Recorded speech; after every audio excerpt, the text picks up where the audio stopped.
കാസർഗോഡ് മുതൽ തിരുവനന്തപുരം വരെ ഈ കാലയളവിൽ മനുഷ്യച്ചങ്ങല നടത്തി സമരം നടത്തിയ ഞങ്ങൾ നിരവധി സമരങ്ങൾ നടത്തിയിട്ടുണ്ട്. ഇനിയും സമരങ്ങൾ ഉണ്ടാകും. ഞങ്ങൾ വസ്തുതകളെ നോക്കി വസ്തുതാപരമായി വിലയിരുത്തി ഞങ്ങളുടെ അഭിപ്രായങ്ങൾ പറയും. ഒരു സമരം ഇവർക്ക് ഇനി സമരം നടത്താൻ പറ്റില്ല. നാട്ടിലെ ജനങ്ങൾക്ക് ഇവരുടെ കള്ളത്തരമൊക്കെ മനസ്സിലായിട്ടുണ്ട്. വസ്തുതകളെ നോക്കി 10 വർഷം എന്താ ഉണ്ടായിരുന്നേ?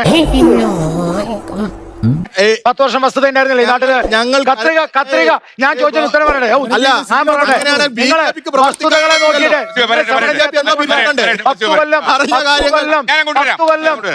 കൊല്ലം സമരം ചെയ്യാത്തവര്, കത്രിക വയറ്റിൽ വെച്ച് തുന്നിക്കെട്ടിയവര്, 10 കൊല്ലം എംപ്ലോയ്മെന്റ് കൊടുക്കാത്തവര്, പാവം PSCയുടെ അവിടെ ഇരിക്കുക, കുട്ടികൾ കഴിഞ്ഞിട്ട് ഒരു വസ്തു ചെയ്യാത്ത നിങ്ങളാണോ ഇനി സമരം ചെയ്യാൻ പോണേ? 100% ഞാൻ യോജിക്കും. കേരളത്തിലെ ജനങ്ങളും യുവാക്കളും പൊട്ടന്മാരാ. നിങ്ങൾ പറയുമ്പോഴേക്കാണ് ഇറങ്ങി വരാൻ. നിങ്ങളുടെ സമരമൊന്നും നടക്കില്ല. ഇനി സമരമൊന്നും നടക്കില്ല. മനസ്സിലായില്ലേ? കാരണം ഇവരൊക്കെ പൊള്ളയാണെന്നും കാപട്യമാണെന്നും ഇവർക്കൊരു ചുക്കം ചെയ്യാൻ പറ്റില്ല എന്നും നേതാക്കന്മാരും പിന്നെ കുറെ ആൾക്കാരുണ്ടല്ലോ പിന്നെ കൂടെ കിട്ടിയ ആൾക്കാര് അവരൊക്കെ ഇറങ്ങും. ജനങ്ങൾ ഇവരെ സഹായിക്കില്ല.